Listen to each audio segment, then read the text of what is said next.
वागीशायस्य वदने लक्ष्मीर्यस्य च वक्षसि यस्यास्ते हृदये संवित्तं नृसिंहमहं भजे। विश्वसर्गविसर्गादि नवलक्षणलक्षितं श्रीकृष्णाख्यं परं धाम जगद्धाम नमामि तत्।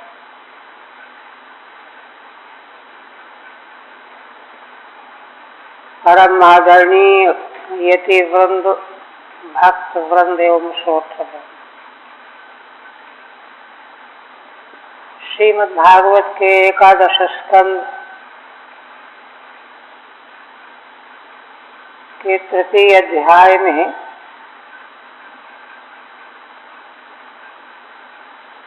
चार प्रश्नों का समाधान किया गया है। उनमें दो प्रश्नों का समाधान हो गया।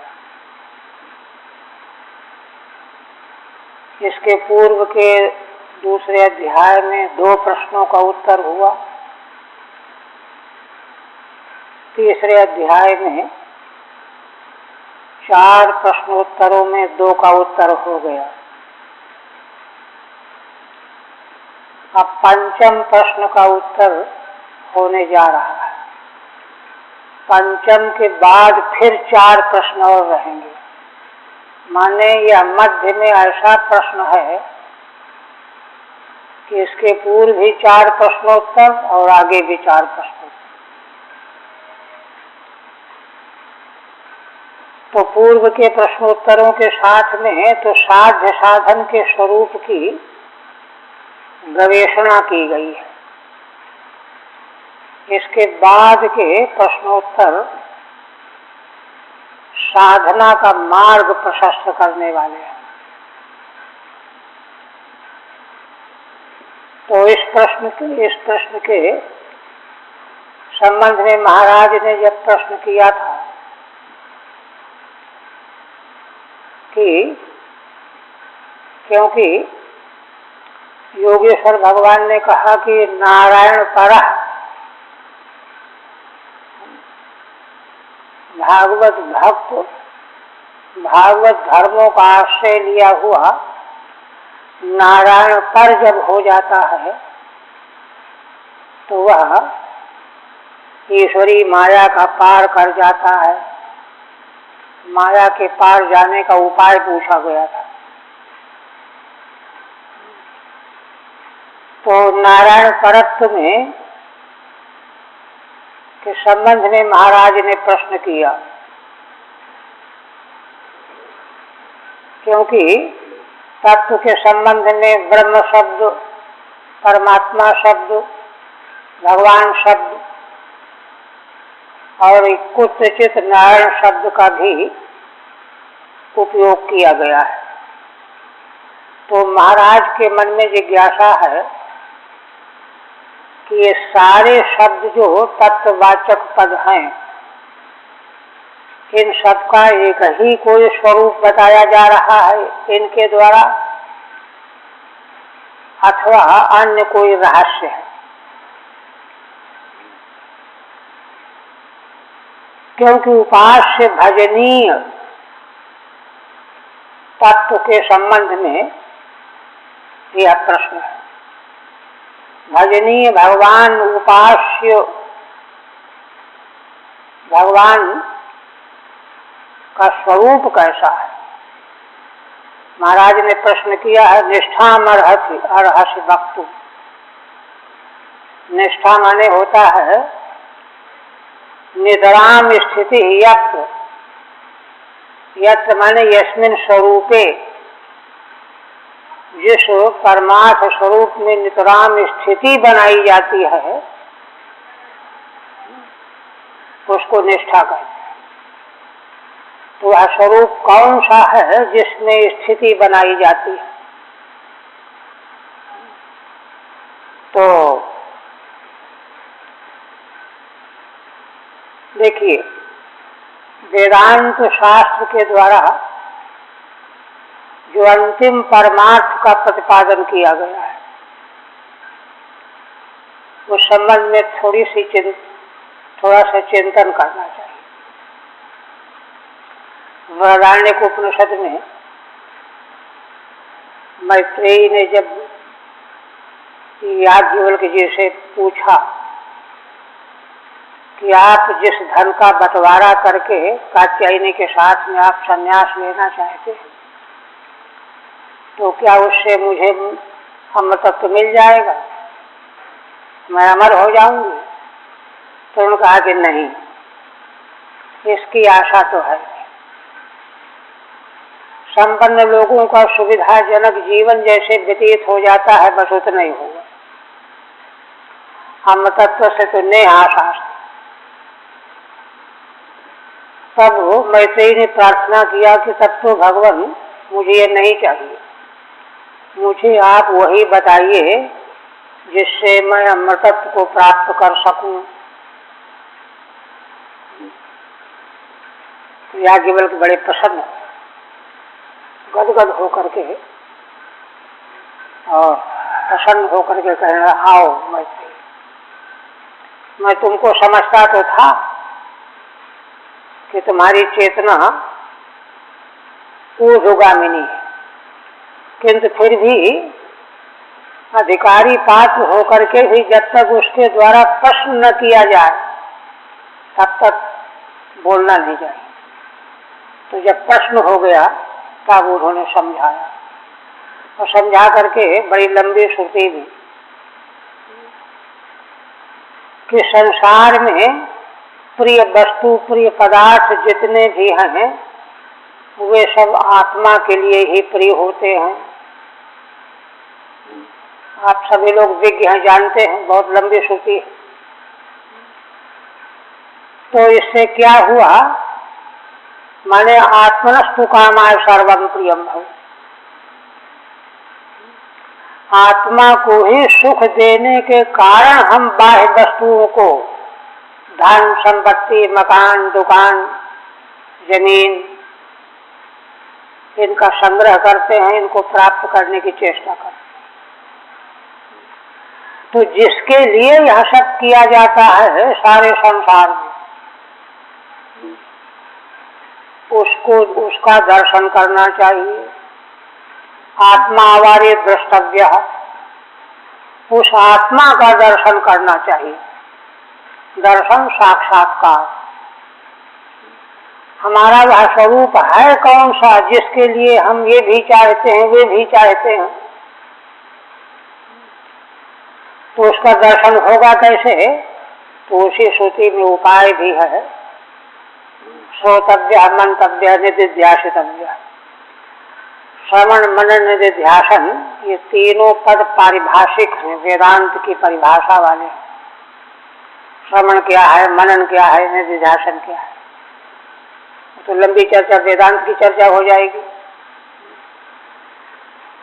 आशय यह है कि श्रवण, मनन, निधिध्यासन को अंतरंग साधन रूप में स्वीकार किया गया। बाकी और साधन तो श्रवण, मनन, निधिध्यासन की योग्यता संपन्न कराने के लिए, आत्मा का श्रवण करने की हमारी इच्छा जगह, मुमुक्षा जगह, इसके लिए अन्य साधन है, बहिरंग साधन। तो इस प्रकार से परम प्रेमास्पद आत्म तत्व है। दशीकार ने भी तत्वविवेक प्रकरण में इसको खूब अच्छी तरह से स्पष्ट किया है। तो जब तक उस आत्म तत्व का साक्षात्कार नहीं हो जाएगा, क्योंकि वो तो परम आनंद स्वरूप है, उसमें तो दूर दूर तक कहीं किसी प्रकार का विकार नहीं, कोई अशुद्धि नहीं, कोई मालिन्य नहीं, नित्य शुद्ध बुद्ध मुक्त है। उसको प्राप्त करके ही जीवन की सारी समस्याएं शांत होंगी, नष्ट होंगी, समाप्त होंगी। ऐसा तत्व है। तो देखिए, उपास्य भगवान यदि हमसे दूर ही बने रहेंगे, अमुक लोक में चाहे अमुक लोक में, तो क्या होगा कि उनका भक्त जो उनकी उपासना करने वाला है उसको पूर्ण तृप्ति प्राप्त नहीं होगी। क्यों? ये विश्वास तो है कि भगवान सर्वसमर्थ हैं, सर्वज्ञ हैं, सर्वशक्तिमान हैं, सब कुछ कर सकते हैं, किंतु क्या पता जिस समय हमको जरूरत पड़ी, हमको कोई दुख आया, भगवान कहीं और जगह चले गए या किसी दूसरे काम में लग गए, या उनको मालूम बताया गया लेकिन ध्यान भूल गया। तो इस तरह से क्या होगा कि भगवान की परोक्षता, उपास्य जो तत्व भगवान है, उनकी परोक्षता जब तक हमारे भीतर बनी रहेगी कि कहीं वैकुंठ धाम में है, साकेत धाम में है, चाहे मुख धाम में है,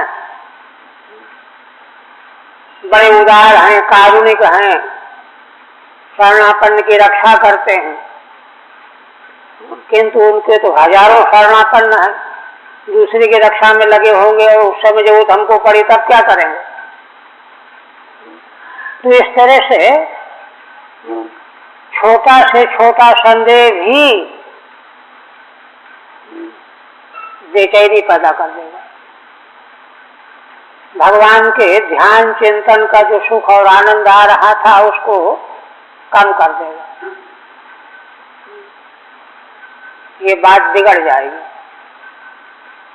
तो इसलिए है ना, जो उपास्य तत्व है, नारायण परत्व क्या है, नारायण का स्वरूप क्या है, उसका विश्लेषण के संबंध में महाराज ने प्रश्न किया है। तो उसका उत्तर जो दिया जा रहा है उस पर ध्यान दीजिए। माने वेदांत शास्त्र का अंतिम चरम रहस्य है। तो इसलिए भक्ति मार्ग से चलते चलते भी अंतिम में पहुंचना वही है। तो देखिए, पांचवें योगीश्वर भगवान कौन बोले? पिप्पलायन उवाच। पिप्पलायन उवाच, पिप्पलायन नाम है इनका। पिप्पलायन माने संसार से, लोक लोकांतर से सर्वतो भावेन विरक्त होकर के पीपल में ही रहते हैं, पीपल के खोलने में रहते हैं, पीपल के वृक्ष के नीचे पड़े रहते हैं। पिप्पलम आयनम निवास स्थानम यश, ऐसे पिप्पल। क्यों? क्योंकि जिसका आगे विवेचन किया जा रहा है उसका जब आश्रय ले लिया जाता है तो फिर निवास के लिए कोई जगह आलिशान ढूंढने की जरूरत नहीं पड़ती है। ये तो तभी तक जरूरत पड़ती है जब तक वो आश्रय से हम दूर रहते हैं। क्या कहते हैं? अच्छा, टीका तो 34 की हो गई थी ना। स्थित उद्भव प्रणय हेतु हेतु रस्यो जी, उसकी 34वीं की टीका। अच्छा, 34वीं टीका नहीं, ठीक। अच्छा, 34वें में जो महाराज का प्रश्न है उसको देखिए। श्रीधर स्वामी कहते हैं, नारायण परो मायाम तरत इत्युक्ते। मूल प्रश्न भी नहीं हुआ। अच्छा, नारायणाभिधानस्य ब्रह्मणा परमात्मनः निष्ठामर्हथनो वक्तुम यूयम ही ब्रह्मवित्तमाः। महाराज कहते हैं कि हे भगवान, आप लोग तत्व के जानने वालों में सर्वोत्कृष्ट हो। वित्तमाः, तम प्रत्यय अतिशय अर्थ में होता है। ब्रह्मवेत्ताओं में सर्वश्रेष्ठ हो। आप कृपा करके नारायण नाम शब्द के द्वारा जो स्वरूप बताया जाता है, कथन किया जाता है, और ब्रह्म शब्द के द्वारा जो स्वरूप कथन किया जाता है, परमात्मा शब्द के द्वारा जो स्वरूप कथन किया जाता है, तो इन तीनों शब्दों के द्वारा अलग अलग भगवान के स्वरूप कथन किए जाते हैं या कोई एक ही स्वरूप कथन किया जाता है? तो एक यदि कथन किया जाता है तो क्या है, और फिर अलग अलग शब्दों के द्वारा कथन क्यों किया जाता है? इसलिए आप कृपा करके 3 पद हैं, भगवान शब्द भी आता है उसमें, है वदन्ति तत्तत् विदस्तत्त्वं यज्ञानमद्वयम् ब्रह्मेति परमात्मेति भगवानिति शब्दते। 3 शब्द वहाँ आएगा तत्व के संबंध में। यहाँ नारायण शब्द भी ले लिया गया क्योंकि नारायण परो कहा गया है। तो इसका स्वरूप आप कृपा करके बताइए। 3-4 शब्दों के द्वारा जो तत्व कथन किया जाता है वह एक ही स्वरूप है अथवा इनमें कोई फर्क है, अंतर है? आप लोग ब्रह्म तत्व का साक्षात्कार करने वालों में सर्वोत्तम ज्ञाता है। आपके अलावा दूसरा कोई इसका समाधान नहीं कर सकता। आप टीका नारायण परो मायां तरत इत्युक्ते पृच्छति।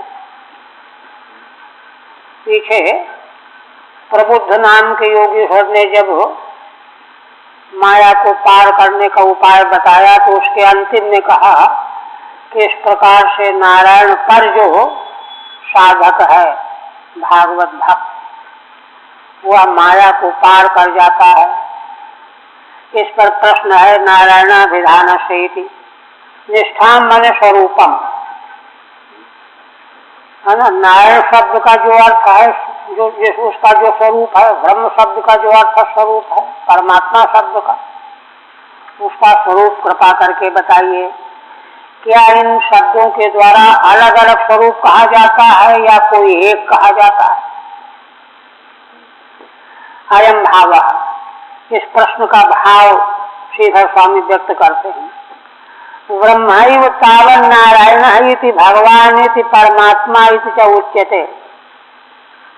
ब्रह्म ही नारायण भगवान परमात्मा इन शब्दों से कहा जाता है। कैसे? कतु तदुक्तम, जैसा कि कहा गया प्रथम स्कंध में, वदन्ति तत्तत्त्वविदस्तत्त्वं यज्ञानमद्वयम्। तत्वज्ञानी लोग अद्वय ज्ञान को ही तत्व कहते हैं। अद्वय ज्ञान ये तत्व है। अब यह है कि उसको कहने के लिए शब्द ब्रह्मेति परमात्मेति भगवानिति शब्दते। 3 शब्दों के द्वारा, ब्रह्म शब्द के द्वारा, परमात्मा शब्द के द्वारा, भगवान शब्द के द्वारा अद्वय ज्ञान जो तत्व है वही कहा जाता है। इसलिए भगवान शब्द का भी अर्थ तत्व से अलग नहीं करना चाहिए। इसी तरह से नारायण शब्द का भी देखिए, तथा नारायणे भगवती तदिदम विश्वमाहितम। भगवान नारायण में यह सारा विश्व आहित माने स्थित है, समाया है, मौजूद है। गृहीत मायोरुगुण सर्गादावगुण स्वतः। कहते कैसे? सृष्टि के आदि में भगवान निर्गुण है, अगुण माने निर्गुण है, स्वतः तो निर्गुण है। नारायण भगवान स्वतः सृष्टि के पहले तो निर्गुण है, किंतु माया के गुणों को ग्रहण कर लेते हैं सृष्टि करने की इच्छा होने पर, है ना? तब जो है उन्हीं नारायण भगवान में ही आहित यह विश्व माया शक्ति के द्वारा प्रकाशित हो जाता है। तो इस तरह से चारों शब्दों के द्वारा एक ही तत्व कहा गया इत्यादि। तत्व किमे भी शब्दैर निर्विशेषम तदेव वस्तुच्यते। कहते हैं अच्छा, इन तीनों शब्दों, चारों शब्दों के द्वारा निर्विशेष केवल वही वस्तु कही जाती है। अद्वैत ज्ञान रूप, तत्व रूप, अस्ति वा कोटि विशेषांश, अथवा इन शब्दों के द्वारा कुछ कुछ विशेषता के अंश को कहा जाता है, ये प्रश्न है। अर्थोत्तरम, इस संबंध में उत्तर दे रहे हैं, ये पढ़ाई नहीं है ना। कहते हैं उत्तर का आशय यह है कि वह परम तत्व जिससे संसार उत्पन्न होता है, जिसमें स्थित रहता है, जिसमें लीन हो जाता है, तज्जलानीत शांत उपासी, स्थित उद्भव प्रलय हेतु अहेतुरस्य, अस्य माने संसारस्य, जो तत्व इस संसार की उत्पत्ति, स्थिति और प्रलय का हेतु माने कारण है, उपादान कारण निमित्त कारण दोनों।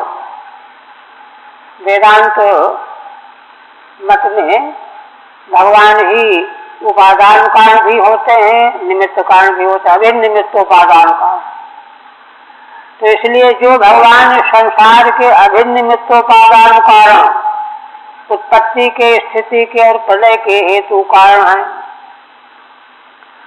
अच्छा, और भगवान का कोई और कारण नहीं है। न तो कोई प्रश्न कर दे भगवान किससे पैदा हुए, तो नहीं, वे तो आज अजन्मा सदा सर्वदा रहने वाले हैं, उनका किसी से प्राकट्य नहीं हो, उनका कोई हेतु नहीं, स्वयं अहेतु होते हुए, है ना, अभिन्न निमित्तोपादान काल रूप में संसार की उत्पत्ति, स्थिति, प्रलय के हेतु हैं। एक तो ये कहा। इसी तरह से यत् स्वप्न जागर सुषुप्ति सुषुप्त बहिश्च, जो परम तत्व स्वप्नावस्था में, जागरण अवस्था में, सुषुप्ति अवस्था में व्याप्त रहता है। देखिए, जागृत स्वप्न सुषुप्ति तीनों अवस्थाओं में, है ना, वेदांत में इन तीनों अवस्थाओं के भोक्ता के अवस्था का अलग अलग नामकरण किया गया है। जागृत का भोक्ता है विश्व, स्वप्न अवस्था का भोक्ता है तेजस, सुषुप्ति का प्राण। जागृत स्वप्न सुषुप्ति विश्व तेजस प्राण। किंतु तत्त अवस्था के भोग काल में जो तीनों भोक्ता हैं, विश्व है, तेजस है, प्राज्ञ है, इन अवस्थाओं के भोग काल में इन तीनों भोक्ताओं का, देखिए, जिस समय जागृत अवस्था का विश्व भोग करता है, उस समय विश्व भोक्ता को स्वप्न और सुषुप्ति का कोई पता नहीं होता है। स्वप्नावस्था का भोक्ता जो तेजस है, उस समय जब वो भोग करता है तो जागृत और सुषुप्ति का उसको कोई पता नहीं। ऐसे सुषुप्ति का भोक्ता जो प्राज्ञ है, उसको अपने भोग के काल में जागृत स्वप्न के भोक्ताओं भोग का कोई पता नहीं। तीनों अवस्थाएं परस्पर अज्ञात होकर के स्वतंत्र रूप से, तभी तो अलग अलग भोक्ताओं के नामकरण किए गए। तो यत् स्वप्न जागर सुषुप्ति सुषुप्त बहिश्च, देखिए, माने तीनों अवस्थाओं में जो तीन भोक्ता हैं, उनकी प्रतीति अनुभूति तो अलग अलग रूप में हमको होती है, किंतु एक ऐसा तत्व है जो तीनों अवस्थाओं में भी है और तीनों अवस्थाओं से बाहर भी।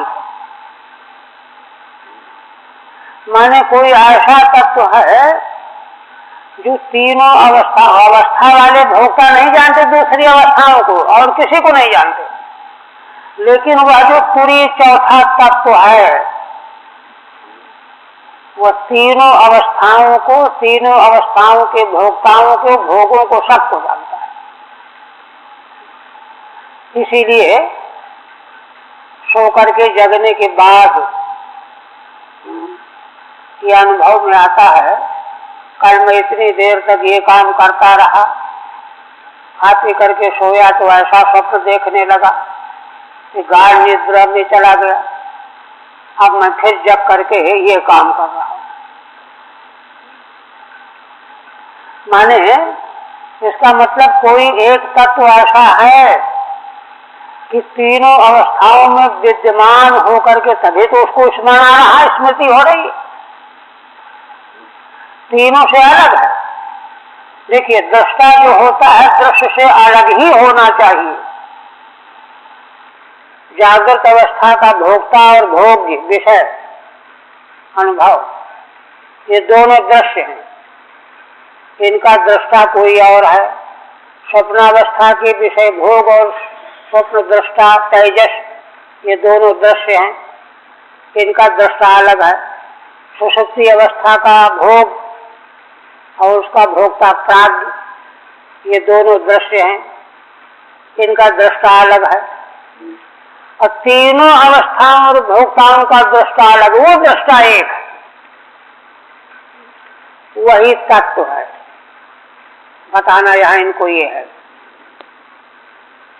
सद बहिष्ठ माने तीनों अवस्थाओं में रहते हुए इनसे बाहर भी है ना। बाहर क्योंकि देखिए, वस्तु अलग अगर वस्तु होती है, अलग नहीं होती तो दूसरे के साथ ही में दिखेगी, अलग दिखेगी ही नहीं। लेकिन अलग अगर कोई वस्तु है तो उसके बिना भी दिखनी चाहिए। तो तीनों अवस्थाओं के भोक्ता और भोग को जानने वाला, अनुभव करने वाला साक्षी दृष्टा, वह तीनों अवस्थाओं से अलग भी है। तो अलग की अनुभूति हम जग करके सो करके जब जगते हैं तो स्मरण रूप में हमको होता है। और दूसरा प्रमाण है समाधि। समाधि में जागृत स्वप्न सुषुप्ति तीनों ही नहीं है, किंतु साक्षी तत्व विद्यमान है। तो तीनों से अलग भी है। सद बहिष्ठ तीनों में मौजूद और तीनों से अलग भी। तुरी, यही तुरी है, ऐसा तत्व है। और देखिए, ये जो तत्व है यही इस संसार की उत्पत्ति स्थिति और प्रलय का अधिष्ठाता कारण है, निमित्त अभिन्न निमित्तोपादान कारण है।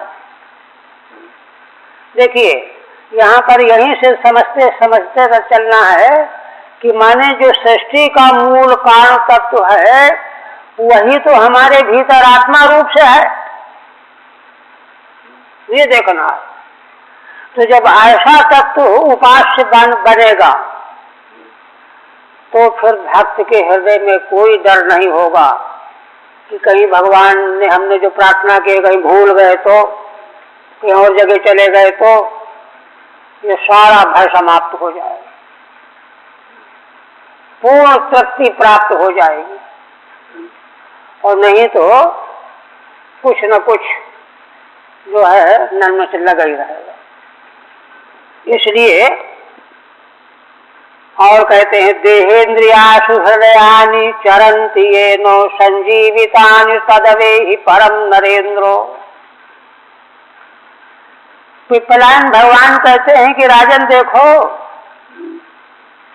ये न देह, इंद्रियां, प्राण और हृदय, हृदय माने अंतःकरण, मन बुद्धि चित्त अहंकार जो अंतःकरण है इसका गोलक है हृदय।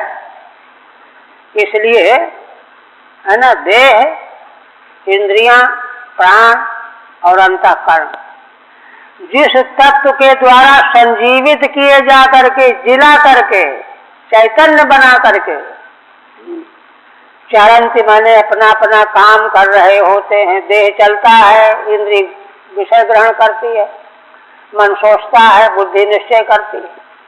ये सारे जो कर्ण हैं ये सब उसी तत्व की मौजूदगी से ही क्रियाशील हो सकते हैं, उसके बिना ये कुछ भी नहीं। संजीवितानि तदवेहि परम नरेंद्रो। हे राजन, उसी परम तत्व को नारायण पद का वाच्य अर्थ समझो। आप टीका देखिए, अत्रोत्तरम, महाराज के प्रश्न का उत्तर दे रहे। स्तुतुद्भवेति अयम अर्थः, भावार्थ व्यक्त करते हैं श्रीधर स्वामी। अस्य विश्वस्य स्थिति उद्भव प्रलयानाम हेतु, जो तत्व परम तत्व इस संसार की उत्पत्ति स्थिति और प्रलय का हेतु है, स्वयं च अहेतु, और वह स्वयं किसी से उत्पन्न नहीं हुआ है। हेतु माने हेतु रहता, सा नारायण इति परम एव तत्वम अवेहि, वही नारायण परम तत्व को समझना चाहिए। नारायण भगवान जो है परम तत्व ही है ना, तत्परायण होना चाहिए, नहीं तो भय पूरी तरह से निवृत्त नहीं होगा। परमेव तत्वम अवेहि, स्वप्न जागर सुषुप्तिषु सद अनुवर्तमानम यत्। दूसरी बात, स्वप्न जागर सुषुप्ति तीनों अवस्थाओं में वही तत्व मौजूद रहता हुआ अनुवर्तमान रहता है। वक्ष्यति च, आगे यह बात कही जाएगी इस स्कंध में। तुरीयम सुसंततमिति, तुरीय जो तत्व है वह तीनों अवस्थाओं में व्याप्त रहता है। उसकी व्याप्ति न हो तो अवस्था का अनुभव कुछ भी नहीं होगा, कोई भोग नहीं होगा। जैसे इंद्रियां, देह, प्राण, अंतःकरण में अगर उस तत्व की व्याप्ति न हो तो इनका क्रियाकलाप कुछ भी नहीं हो सकता। संततमिति बहिष्ठ, और कहते हैं तीनों में व्याप्त रहता है, जागृत आदि अवस्थाओं में और बाहर भी है, क्योंकि जब तक बाहर उसका अस्तित्व प्रमाणित नहीं होगा तब तक उसका दृष्टापना सिद्ध नहीं होगा। ये तो उन्हीं में से कोई एक ये भी है। तो कहते बहिष्ठ, बहिष्ठ कहाँ पर? समाध्यादौ यत् सत् तत् ब्रह्मैति, समाधि आदि में जो इन अवस्थाओं से अलग मौजूद रहने वाला तत्व है वही ब्रह्म है। परम एव तत्वम अवेहि, उसको परम तत्व ही जानना चाहिए राजन। और कहते हैं देहेन्द्रिय प्राण मनांश येन संजीवितानि, देह इंद्रियां प्राण मन जिस तत्व के द्वारा संजीवित होकर के चरंति प्रवर्तन्ते, अपने अपने व्यापार में प्रवृत्त हो रही होती हैं। तत्परमात्मा इति परम एव तत्वम अवेहि, वही परमात्मा है, वही परम तत्व है। एवं लक्षण भेदैहि नारायणादि नाम भी उच्यमानमपि। श्रीधर स्वामी कहते हैं कि इस तरह से लक्षणों के भेद से नारायण, परम ब्रह्म, परमात्मा, भगवान आदि शब्दों के द्वारा जो तत्व कहा जाता है वह एक ही है। परम एकमेव तत्वम जानीहि, ऐसा राजन जानो तुम, अलग अलग नहीं है।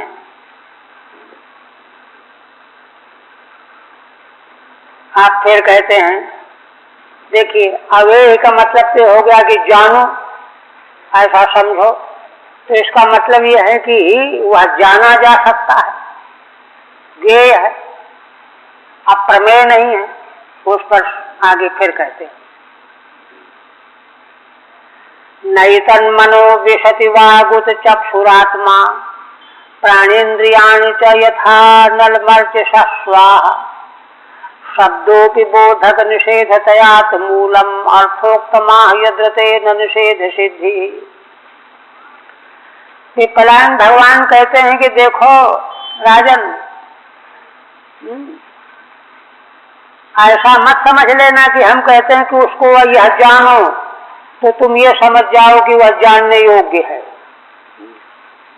ना। फिर क्या बात है? नैतन मनो विशति वागुत चक्षुरात्मा, इस परम तत्व में मन का प्रवेश नहीं, वाणी का प्रवेश नहीं, चक्षु का प्रवेश नहीं, आत्मा माने अहंकार का प्रवेश नहीं, प्राणों का प्रवेश नहीं, इंद्रियों का प्रवेश नहीं, किसी भी उपाय के द्वारा उसको जाना नहीं जा सकता। दृष्टांत है इसमें, यथा नल मर्च स्वाहा, जैसे अग्नि प्रज्वलित हो रही है, उससे निकलने वाली चिंगारियां उसी से निकली हैं, किंतु वे चिंगारियां न तो अग्नि को प्रकाशित कर सकती हैं न उसको जला सकती हैं, निकली उसी से हैं। जैसे उसी तरह से जितने ये कण गिनाए गए ऊपर,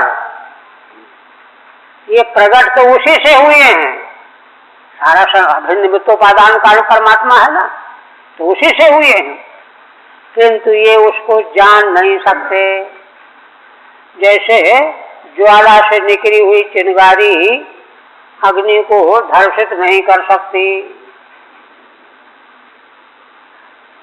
तो कहते हैं कि अच्छा, फिर ये जो कहा जाता है कि वेद कहता है, वेद बताता है, वेद शब्द वेद भी तो शब्द रूप ही है।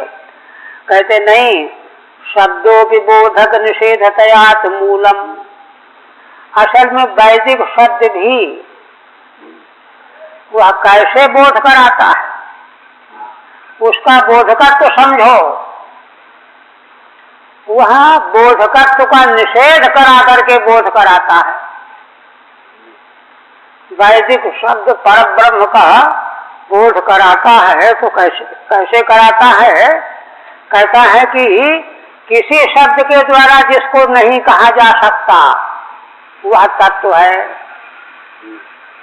तो वेद की प्रक्रिया क्या है कि देखो, जितना भी अनाथ प्रपंच है सबको बाहर कर दो, ये नहीं, ये नहीं, ये नहीं, ये नहीं, नेत नेत के द्वारा, दोनों नेत में एक के द्वारा काल जात का निषेध, दूसरे नेत के द्वारा कार्य का निषेध, व्यक्त और अव्यक्त का निषेध, अथवा स्थूल और सूक्ष्म का निषेध, सबका निषेध, निषेध करके ही वह बोध कराता है वेद। शब्दों की बोधक निषेध निषेधतयात मूलम। क्यों? क्योंकि शब्द का मूल भी तो वही है, तत्व ही है, जो बोधक शब्द उसका मूल भी वही है।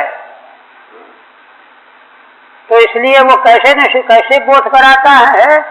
सारे अनाथ प्रपंच का निषेध करा करके चुप हो जाता है कि बस समझ जाओ। अर्थोक्तमाह आत्मूलम अर्थम उक्तम, अर्थम उक्तम आह। कहते क्या सबका निषेध कर दिया जाए तो निषेध यही समझ, सुनने वाला समझे कि नहीं है, फिर वो ये नहीं, ये नहीं, ये नहीं, ये नहीं, ये तो बताया नहीं कि ये है, निषेध है, निषेध करते रहे, तो निषेध निषेध करते करते समझते, सुनने वाला समझे कि नहीं है, होता तो बताते। कहते नहीं, देखिए वेदांत की दृष्टि क्या है। कहते हैं ये बताओ कि निषेध करने वाला है कि नहीं, जिसने निषेध किया ये नहीं, क्योंकि अगर निषेध करने वाला न हो तो निषेध सिद्ध ही नहीं होगा। असाक्षिक निषेध की सिद्धि कोई नहीं कर सकता। इसी युक्ति से भगवान शंकराचार्य जी ने बौद्धों के शून्यवाद का खंडन किया है। सब बकवास है, प्रलाप है। निषेध को प्रकाशित करने वाला जब तक नहीं बताओगे तब तक निषेध सिद्ध ही नहीं होगा। वही कह रहे हैं, हाँ, यथोक्त माह यद्रते न निषेध सिद्धि। अगर वह तत्व भी न होता जिसको निषेध करके नहीं नहीं करके बताया गया है तो निषेध की सिद्धि नहीं होगी, क्योंकि निषेध करने वाला आत्मा ही है, वही परम तत्व है। निषेध का साक्षी, निषेध की अवधि, निषेध की अवधि कौन है? स्वयं अनिषिद्ध है। निषेध की जो अवधि है वो स्वयं अनिषिद्ध है, वही साक्षी है। इस तरह से वैदिक शब्द उसको बताने वाला है अति का। श्रीधर स्वामी कहते अवेहि इत्यनेन विषयत्वं प्राप्तम निषेधति। अवे हे राजन ऐसे जानो, ऐसा कहने से तो मालूम पड़ गया कि वो ब्रह्म जाना जा सकता, जैसे घट को जानो पट को जानो वैसे हो गया। कहते नहीं, ऐसा नहीं है ना। नहीं तदिति एतत् परम तत्व मनो न विशति। इस परम तत्व में मन का प्रवेश नहीं हो सकता। न विषयी प्रकाश न विषयी करोति, मन विषय नहीं करता। वागुत और वाक वाणी भी नहीं बोल सकती। चक्षुश्चात्मा बुद्धिश्च, चक्षु आत्मा बुद्धि अहंकार प्राणश्च, है ना। प्राण माने क्रिया शक्ति, क्रिया शक्तिया न प्राप्नोति अन्यानि चेन्द्रियाणि। अन्य भी कोई भी इंद्रिय अपने द्वारा उसको प्राप्त करने वाले नहीं हो सकते। दृष्टांत है यथा अनलम स्वांशभूता अर्चिषः, उसी अग्नि की अंशभूता, है ना, किरणें ज्वालाएं। विस्फुलिंगादयो, विस्फुलिंग चिंगारियां, न प्रकाशयन्ति, वे थोड़ा उसको प्रकाशित करेंगे अग्नि को। न दहन्ति च, चिंगारियां न तो अग्नि को जला सकती है न प्रकाशित कर सकती हैं। तथा जदाशु मन आदि वृत्तिषु, इसी तरह दृष्टांत के अनुसार मन आदि सारी बाह्य अंतःकरण की वृत्तियां ये सब जड़ हैं, है ना। वृत्तिषु अभिव्यज्यमानस्य आत्म प्रकाशस्य, इन वृत्तियों के द्वारा आत्म प्रकाश व्यक्त होता है। आत्मा के प्रकाश के बिना कोई वृत्ति बनेगी ही नहीं। आत्म प्रकाश ही वृत्ति के रूप में अभिव्यज्यमान होता है। तत्त वृत्ति प्रकाशकस्य न तत्प्रकाश विषयत्वम। इसलिए जो तत्त इन कर्णों की वृत्ति का प्रकाशक है, वह प्रकाशक वृत्ति के द्वारा थोड़े प्रकाशित होगा। वह तो वृत्ति का प्रकाशक है स्वयं तत्व, है ना। अब वह वृत्ति अपने प्रकाशक को कैसे प्रकाशित कर सकती है, असंभव है। न तत्प्रकाश विषयत्वम, इसलिए कर्णों के वृत्ति से प्रकाश विषयत्व तत्व में नहीं है। जैसा कि श्रुति है प्राण से प्राणम उत चक्षुष चक्षु उत श्रोत्र श्रोत्रम केन उपनिषद। अरे वह तो प्राण का भी प्राण है, चक्षु का भी चक्षु है, श्रोत्र का भी श्रोत्र है ना। अन्न से अन्नम, अन्न का भी अन्न है। मनसो ये मनो विदु, जो मन का जो मन है ऐसा जो जानते हैं उस तत्व को कि वह तो मन का मन है, चक्षु का चक्षु है। इति तथा और भी यतो वाचो निवर्तन्ते अप्राप्य मनुषासः, जहाँ से मन के सहित वाणी उस तत्व को न प्राप्त करके लौट आती है, इत्यादि श्रुते है। अब पूर्व पक्षी ने एक प्रश्न उठाया, ननु तम त्वोपनिषदं पुरुषं पृच्छामि इति श्रुते है। बृहदारण्यक की श्रुति है।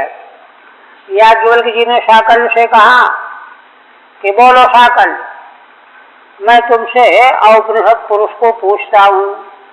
औपनिषदम का अर्थ उपनिषदे नैव गृह्यते यत् औपनिषदम पुरुषम। तो इससे क्या बात आई कि उपनिषद के द्वारा उसका ज्ञान किया जाता है। तो कैसे कह दिया कि जो है ज्ञान नहीं हो सकता। इति श्रुते है शब्द गोचरत्वम प्रतीयते, शब्द गोचर तो मालूम पड़ रहा है श्रुति वचन से, है ना। तत्राह, इस आशंका पर, है ना, योगेश्वर भगवान कहते हैं शब्दोपीति, अरे भाई शब्द जो है कैसे उस तत्व का निर्वचन करता है ना, प्रस्तुत करता है, ज्ञान कराता है, उसका ढंग समझो जरा। ये तो ठीक है कि उपनिषद के द्वारा उसका ज्ञान होता है, किंतु कैसे होता है उपनिषद के द्वारा ज्ञान कराने का ढंग समझो। शब्दोपि अप्यात मूलम आत्मनि प्रमाणम, आत्मा में प्रमाण शब्द कैसे बनता है समझो इसको। आत्मनि प्रमाणम सब अर्थोक्तम अर्थादुक्तम, अर्थतः जो है प्रमाण बनता है, वाचक रीति से नहीं कि शब्द ने बता दिया कि ये है तो बस जान गए कि हाँ ये है, ऐसे नहीं हो तो परिच्छिन्न हो जाएगा। शब्द जो है वैदिक शब्द है ना, निषेध विधया निषेध मुखेन, है ना, सबका निषेध कर देने के बाद चुप हो जाता है, ऐसे बताता है ना। सदर्थोक्तम अर्थादुक्तम, अर्थतः जो है उस आत्मा का बोध कराता है, तत्व का बोध कराता है। यथा भवति तथा आह, है ना, जैसे शब्द के द्वारा है ना अर्थता बोध कराया जाता, शब्दता नहीं, अविदा वृत्ति से नहीं, निषेध मुखे न, वही कह रहे हैं। तथा आह न साक्षात, साक्षात शब्द उसका बोध नहीं कराने वाला होता है। कहते कैसे? बोधक निषेधतया, बोधक पने का तो निषेध करता है, कोई शब्द जो है उसका बोध नहीं करा सकता। स्वस्यैव बोधक से निषेध रूपत्व, माने अपने आत्मा के बोधकत्व का, बोधकत्व को कैसे कहता है? निषेध रूप में कहता है। सबको निषेध कर देने के बाद फिर अवशिष्ट जो है उसको समझ जाओ बस, ऐसे कहता है। यतो वाचो निवर्तन्ते अप्राप्य मनुषासः, जहाँ से वाणी उसको न प्राप्त करके मन के सहित लौट आती है ना, तो लौट तो आएगी किंतु उसको आभास हो जाएगा कि कुछ ऐसा है, साक्षात नहीं, आभास होगा। यद वाचा अनभ्युदितम येन वाग अभ्युद्यते तदेव ब्रह्मत्वं विद्धि, केन की श्रुति है। जिसको वाणी के द्वारा नहीं कहा जा सकता, जिसके द्वारा वाणी कही जाती है, उसी को तुम ब्रह्म जानो। यन्मनो न मनते, जिसको मन के द्वारा मनन नहीं किया जा सकता, जिसके द्वारा मन मनन करता है। न चक्षुषा पश्यति कश्चनैनम इत्यादि श्रुते है, कोई भी नेत्र के द्वारा उसको नहीं देखता, नहीं देख सकता। ननुतरि नैवा श्रुति किमिदम उच्यते, तो कहते हैं अगर ऐसी बात है तो श्रुति उसको कहती ही नहीं है। फिर कैसे कहते हो कि निषेध रूप में उसने आत्म अर्थ को कहा? किमिदम उच्यते अर्थोक्तमाहिति तत्रा, कहते भाई देखो अर्थतः बात सिद्ध हो जाएगी। कैसे सिद्ध हो जाएगी? ये नहीं, ये नहीं, ये नहीं, ये नहीं करके सारे अनात्म जगत का निषेध कर देने के बाद चुप हो जाओगे, कुछ निषेध करने को रहा नहीं, चुप हो जाओगे, है ना। तो वही समझ में आ जाएगी, अच्छा ये जो निषेध करने वाला यही वह तत्व है, ऐसे कहता है।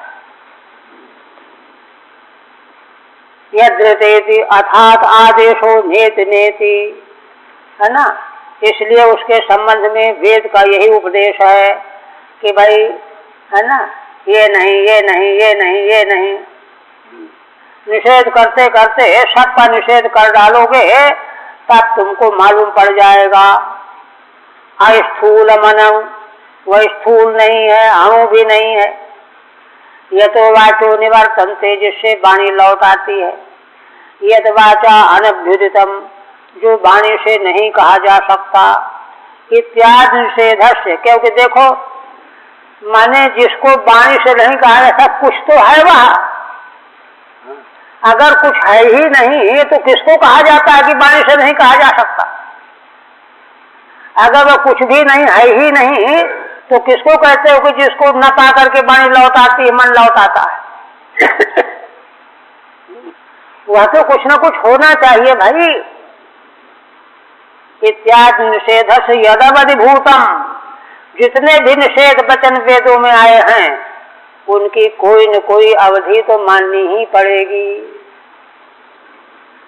है ना। वही ब्रह्म तत्व है। यद अवधिभूतम ब्रह्म रीते बिना सिद्धिर्नास्ति, उस अवधिभूत ब्रह्म के बिना निषेध की भी सिद्धि हो नहीं सकती। सर्वस्व निषेध सावधित्वात्, क्योंकि जितना भी निषेध किया जाएगा, हाँ, व्यावर्तन किया जाएगा, तो किसी न किसी अधिष्ठान में ही निषेध किया जाएगा, व्यावर्तन किया जाएगा, ये कहा। अच्छा, अब एक प्रश्न जो है पूर्व पक्षी की ओर से ये किया जा रहा कि अच्छा, अगर ऐसी बात है तो यही मालूम पड़ेगा कि भाई ब्रह्म तत्व कुछ है वह नहीं, ये प्रसक्ति हो जाएगी। कौन भरोसा करेगा? देखिए, बड़ा कठिन प्रश्न है, बड़ा कठिन प्रश्न है। ऐसे कहोगे तो दूसरा सुनने वाले से कि लगता है कि इनको कुछ मालूम नहीं है और कोई चीज है भी नहीं, ये बतावें तो क्या बताऊं। उस पर कहते हैं कि नहीं, आप बड़ा उत्कृष्ट प्रतिपादन करने जा रहे हैं कि नहीं। देखिए, ब्रह्मसूत्र में मूल सूत्र को लेकर के भगवान भाष्यकार ने द्विविधम ही ब्रह्म सूत्र, है ना, उपनिषत्सु उक्तम उपाधिकम, है ना, सोपाधिकम तो निर्विशेष और सविशेष, द्विविधम ही ब्रह्म उपनिषत्सु उक्तम, दो प्रकार के ब्रह्म का विवेचन उपनिषदों में पाया जाता है, सब उपनिषदों में। तो यदि सविशेष ब्रह्म की कोई जरूरत न होती तो उसका उपनिषदों में उपदेश क्यों किया जाता? वहां भाष्यकार ने स्पष्ट किया है, जो निरुपाधिक निर्विशेष ब्रह्म का उपदेश है, यत्र तत्र थोड़ी मात्रा में, वह तो ज्ञेय है। और सोपाधिक सविशेष ब्रह्म का उपदेश जो वेदों में बहुत अधिक है, वह ध्येय है, वह ध्येय है, उपास्य है। उपनिषदें भरी पड़ी, उपनिषदों में उपासना कांड तो भरा पड़ा है, ज्ञान कांड के भीतर उपासना कांड भरा पड़ा है। और तो ध्येय होने से ध्येय और ज्ञेय, तो ध्येय का ध्यान करते करते करते करते ज्ञेय अपने आप आ जाएगा। और यदि ज्ञेय के जोश में ध्येय को उपेक्षा करोगे तो ज्ञेय कभी पकड़ में आने वाला नहीं है, निराश भी है। तो वही देखिए यहाँ कहने जा रहे हैं, नंतर प्रमाणा विषयत्वाद नास्ति ब्रह्म इति प्रसज्येत। श्रीधर स्वामी कहते हैं कि भाई कोई प्रमाण तो मिला नहीं, प्रत्यक्ष अनुमान उपान कोई प्रमाण, शब्द प्रमाण में आशा थी कि शायद इससे बन जाए, वो भी नहीं कह रहे हो तुम, इसलिए ब्रह्म है ही नहीं, ये प्रसक्ति आ जाएगी। तो आप कहते हैं कि देखो ऐसी बात नहीं, क्या सत्यम रजस्तमिति त्रिवदेक मादौ सूत्रम महामहमिति प्रवदन्ति जीवम, ज्ञान क्रिया फल रूप तयोरु शक्ति ब्रह्मैव भाति सद सत्य तयो परम यत्। देखिए बहुत प्रामाणिक समाधान। योगेश्वर भगवान कहते हैं कि राजन देखो, सतोगुण रजोगुण तमोगुण त्रिन गुण, त्रिगुणात्मक तत्व क्या है? अव्यक्त प्रधान, एक है। पहले वह होता है, इसके बाद सूत्र, क्रिया शक्ति प्रधान सूत्र, ज्ञान शक्ति प्रधान महान, सूत्र महान महत तत्व, आन तत्व, आन तत्व भी 3 प्रकार का, सात्विक राजस तामस। हाँ, और वही जो है जीव होता है, माने अहं तत्व से मिला हुआ चेतन ही जीव होता है। प्रवदन्ति जीवम, ये सब होने पर जीवत्व आता है और फिर क्या चलने लगता है? ज्ञान क्रिया, ज्ञानेंद्रियों के द्वारा ज्ञान होगा, कर्मेंद्रियों के द्वारा क्रिया होगी, है ना, और उनका अर्थ मालूम पड़ेगा। अब फल होगा, फल क्या होगा? सुख और दुख। ज्ञान क्रिया अर्थ फल रूप तया पूर्व शक्ति ही, है ना, अनेक अनंत शक्ति से संपन्न वह ब्रह्म ही प्रकाशित हो रहा है। देखिए, विश्व ब्रह्मांड में बाल के बराबर भी कोई वस्तु अलग बची ही नहीं। अनंत शक्ति से अधिष्ठान रूप ब्रह्म ही इन सभी रूपों में, जिनको जिनको गिनाया गया, इन सब रूपों में वही तो प्रकाशित हो रहा है। तुम प्रमाण पूछ रहे हो?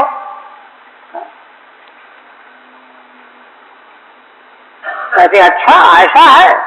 हाँ, लेकिन सद सत्य तयो परम यत्, देखो इतना ही नहीं है। सत माने कार्य, असत माने कारण, कार्य कारण रूप भी वही है और कार्य कारण दोनों से परे भी वही है, निर्विशेष। वही निर्विशेष भी है, वही सविशेष भी है, सोपाधिक भी है, निरुपाधिक भी है। सगुण ही अवगुण ही नहीं कछु भेदा, बारी बीच इव जिमि गाम ही वेदा। गोस्वामी जी की पंक्ति देखिए। इसलिए ये कैसे तुम हिम्मत कर सकते हो कि नहीं ब्रह्म नहीं है? तुम जहां भी कहीं पैर रखोगे, हाथ डालोगे, इंद्री ले जाओगे, वो ब्रह्म ही में जाएगी। ब्रह्म ही त्रिविधम ब्रह्म तत्व, वाक्यपदिकार कहते हैं, है ना, कर्ता क्रिया कर्म फल ब्रह्म ही है। त्रिविधम ब्रह्म में तत्व, वाक्यपदी ब्रह्म कांड, है ना। ठीक है, कहते हैं कि प्रमाणा विषयत्वाद नास्ति ब्रह्मेति प्रसज्येत अत आहा। इस पर उत्तर देते हैं सप्तमिति।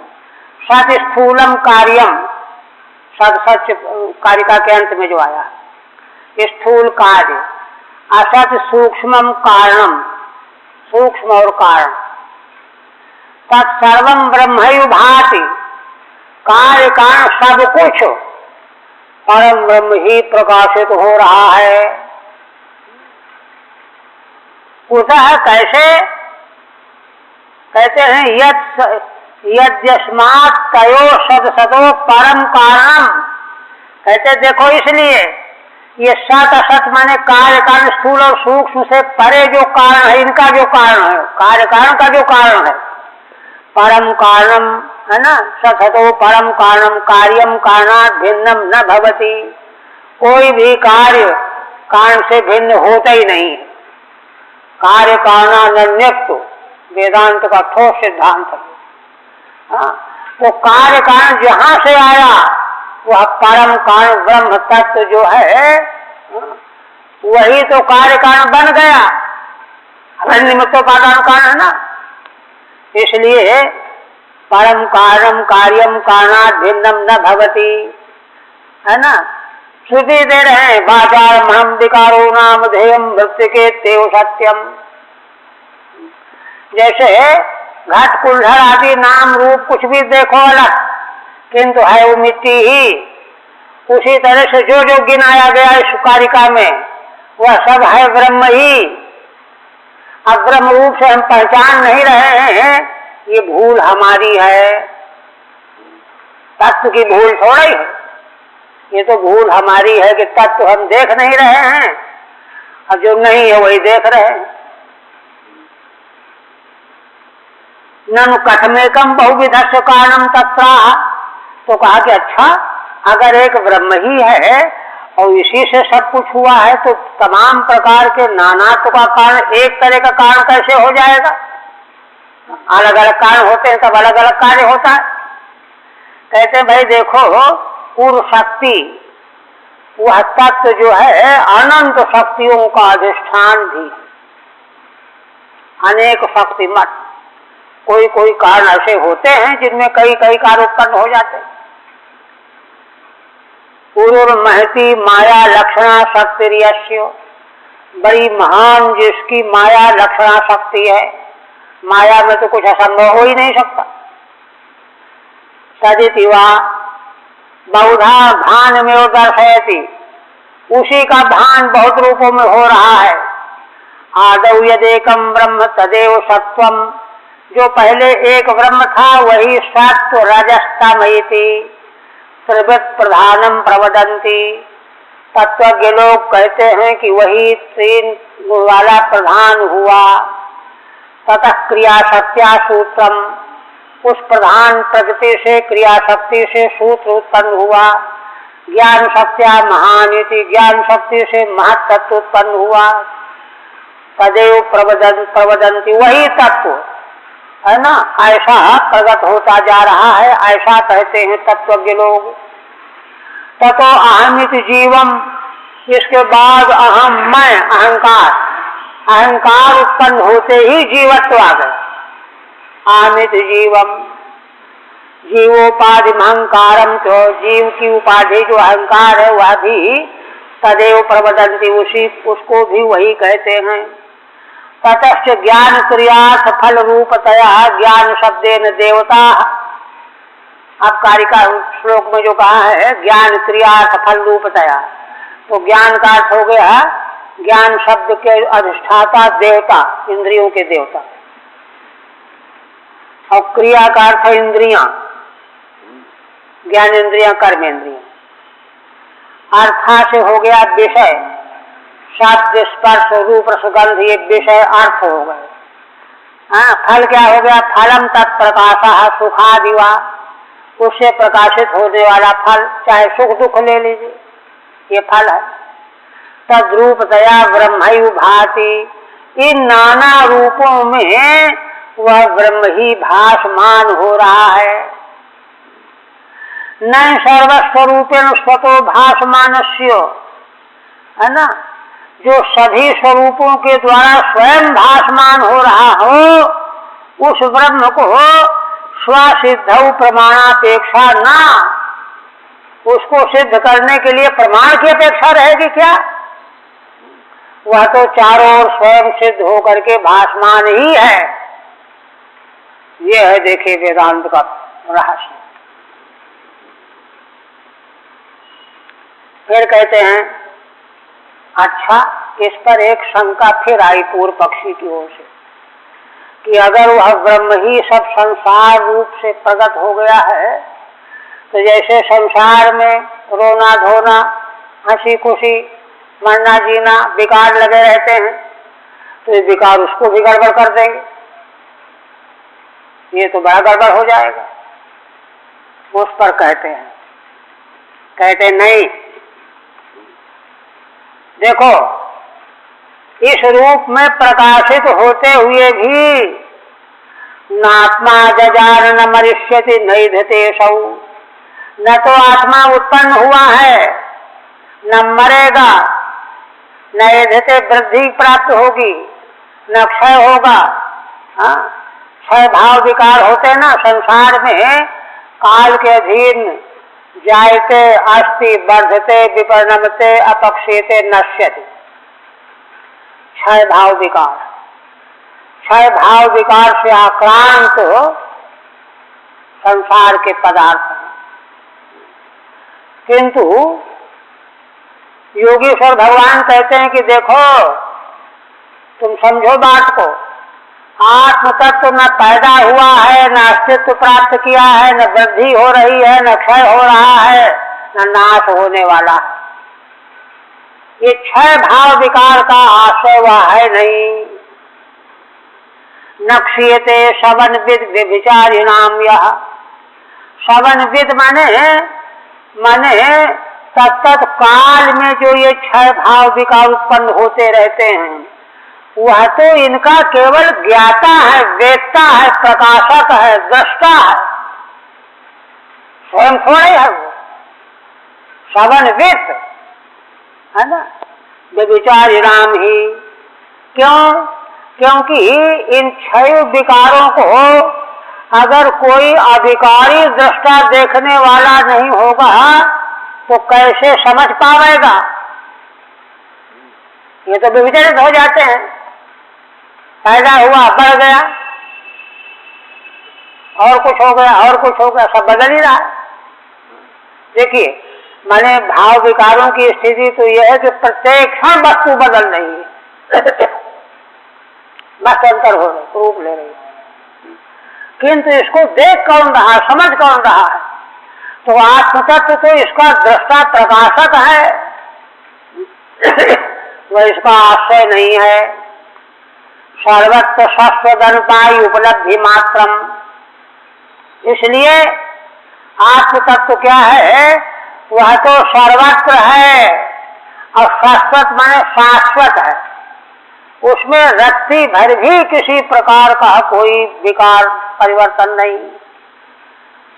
अनपाई, उसका अपाय भी कभी नहीं होता, कहीं से खिसकता नहीं है।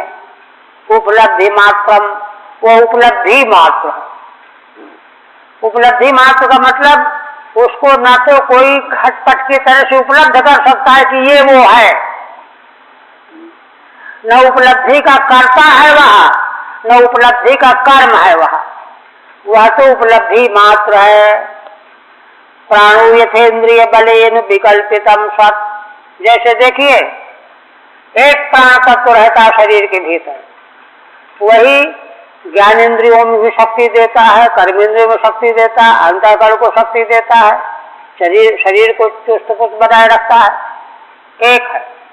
इस तरह से जैसे प्राण एक होता हुआ सब कुछ को सब रूपों में विकल्पित हो रहा है, विकल्पित हो रहा है, प्राण ही विकल्पित हो रहा है। आंख देख रही किंतु प्राण के द्वारा आंख देख रही है, कान सुन रहा है किंतु प्राण के बल पर कान सुन रहा है। इसलिए जो कुछ भी यहाँ घटित हो रहा है वह तो माया का विलास घटित हो रहा है, उसका मूल जो तत्व है वह तो सर्वत्र सस्वदनुपायी उपलब्धि मात्रम, ऐसा है। ऐसा अनुभव करो तो तुम्हारा डर खत्म हो जाएगा। ठीक है। ननु सर्वात्मकम चेत ब्रह्म तद सर्वस्व कार्य से जन्माद विकारवत्वाद ब्रह्मणों भी तत्प्रसंग स्यात्। प्रश्न कर रहा है कि यदि सर्वात्मक ब्रह्म है तो सारा कार्य जन्मादि विकार वाला है, 6 भाव विकार वाला, तो ब्रह्म भी विकार वाला हो जाएगा। इस पर कहते नहीं, नात्मा आत्मा ब्रह्म न जजान न जाता, ब्रह्म पैदा नहीं हुआ है। जन्मा भावादेव तदनंतरा स्थिता लक्षण होती विकारो नास्ति। जब जन्म ही नहीं है तो अस्तित्व लक्षण विकार भी नहीं है। नहीं धते न वर्धते, वृद्धि भी नहीं होती, इसलिए ये विकार भी नहीं रहा। वृद्ध भावादेव विपरिणामो भी निरस्ता। जब वृद्धि नहीं तो विपरिणाम भी नहीं, फिर नाश भी नहीं। कुतः ही अस्माद् विचारिणाम आगमापायिनाम बाल युवाद देहानाम श्रवण विद तत्त काल दृष्टा। कहते हैं देखो, शरीर बाल अवस्था में रहा, युवा हो गया, वृद्ध हो गया, किंतु इसके भीतर जो आत्म तत्व है वह तीनों अवस्थाओं का और अवान्तर अवस्थाओं का भी दृष्टा प्रकाशक जानने वाला है। वह वही है। तभी तो अनुभूति होती है कि 5 साल के थे तो हम गुल्ली डंडा खेला करते थे, इतने अवस्था हुए तो ये खेलने लगे, ये करने लगे, पढ़ने लगे। वृद्धावस्था तक के सारे अनुभव सुनाता है। वो है आत्मा, है ना। आगमा पायिनाम बाल युवाद देहानाम श्रवणविद तत्त काल का वेत्ता है वह आत्मा, तत्त काल दृष्टा। नहीं अवस्थावताम दृष्टा तदवस्थो भवति इत्यर्थः। अवस्था वाला जो उस समय अहंकार वाला जीव होता है ना, वह दृष्टा नहीं हो सकता, वो तो अवस्था भोग रहा है। दृष्टा तो अवस्था वाले से अलग ही होता है, तो आत्मा तो ऐसा है। ननु निरवस्था को असावात्मा। तो फिर प्रश्न किया कि अच्छा, जो अवस्था से अतीत है, बिना अवस्था के, वो आत्मा है कौन? कहते अरे समझो उपलब्धि मात्र मिति, वह तो उपलब्धि मात्र है, अस्तित्व मात्र है, स्वरूप मात्र है। न उसको कोई ग्रहण कर सकता है और न वह कर्ता बन सकता है। नन्वायातम तद ही क्षणिकत्वम। कहते अच्छा, तब तो क्षणिक हो गया फिर तो वह बौद्धों का। कहते नेत्या, क्षणिकत्व तो नहीं आएगा। क्यों? सर्वत्र सर्वत्र देशे शाश्वत सर्वदा अनपाई अनुवर्तमानम। सभी देश सभी काल में बिना कुछ भी घटे हुए वह अनुवर्तमान बना रहता है। कहीं किसी देश काल में भी जाएगा, ज्यों का त्यों रहेगा। तो कहते नहीं, तुम ज्ञान रूप कहते हो, तो ज्ञान तो जो है नील ज्ञान पैदा हुआ, फिर नष्ट होकर के पीत ज्ञान आ गया, फिर जो है रक्त ज्ञान आ गया। तो ज्ञान तो पैदा होता नष्ट होता रहता है ना। ज्ञाता रूप कहते हो तुम। नील ज्ञानम जातम पीत ज्ञानम नष्टम इति प्रतीत न ज्ञान से अनपायित्वम।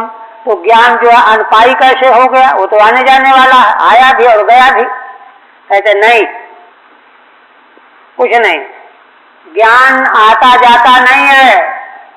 क्यों? इंद्रिय बलेन इति, इंद्रिय बलेन विकल्पितम सत्। इंद्रिय के बल से वह विकल्पित हो रहा है। कैसे? सदैव ज्ञानम इंद्रिय बलेन विविधम कल्पितम। सत ज्ञान ही इंद्रिय के द्वारा विविध रूपों में कल्पित होता है। वही ज्ञान चक्षु रूप के रूप में देखता है, उसी ज्ञान को कान शब्द समझता है, उसी ज्ञान को त्वग इंद्रिय स्पर्श समझती है। वह ज्ञान ही ज्ञान है। ये है विविधम कल्पितम। नीराद्याकार प्रत्यय एवं जायन्ते। दूसरी बात यह है कि नील ज्ञान उत्पन्न हुआ, पीत ज्ञान नष्ट हुआ, तो यहाँ केवल वृत्ति पैदा होती नष्ट होती, ज्ञान पैदा नष्ट नहीं होता। जायन्ते नश्यन्ति च न ज्ञानमिति भावः। ज्ञान न उत्पन्न होता है न नष्ट होता है, वह तो सदा सर्वदा रहने वाला है। ऐसा आत्म तत्व है। व्यभिचारिषु अव्यभिचारे दृष्टान्तः, है ना।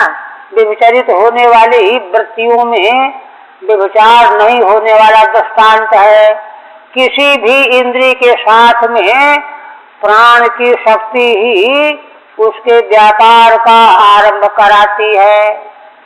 वही प्राण की शक्ति नेत्र में देखने की शक्ति देती है, श्रोत्र में सुनने की शक्ति देती है, त्वचा में छूने की शक्ति देती है, पांव में चलने की शक्ति देती है। प्राण वो एक है।